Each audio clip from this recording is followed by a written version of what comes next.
একটা জমিদার বাড়িতে, পুরনো জমিদার বাড়িতে হঠাৎ করে আগুন লেগে গেছে।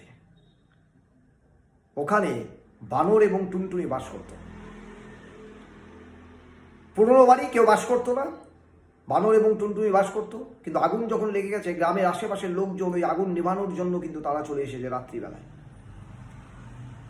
তারা কিন্তু বালতিতে বালতিতে জল নিয়ে আসছে আর আগুন নেভানোর চেষ্টা চালাচ্ছে।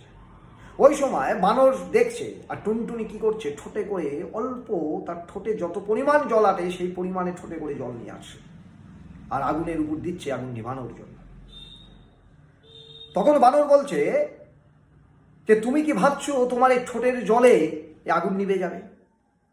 টুনটুনি বলেছে, এটা আমিও জানি যে আমার ঠোঁটের জলে আগুন নিভবে না, কিন্তু যখন ইতিহাস রচনা হবে তখন লিস্টে থাকবে কারা কারা আগুন নিভানোর দলে ছিলেন, তখন কিন্তু আমার নামটা থাকবে।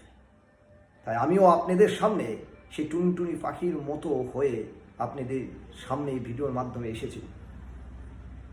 তাই সমাজে এই টুনটুনির পাখির মতো হয়েও সমাজে অনেক কিছু দেওয়া যেতে পারে এমএনএম ইন্ডাস্ট্রির মাধ্যমে, এই কেবা ইন্ডাস্ট্রির মাধ্যমে।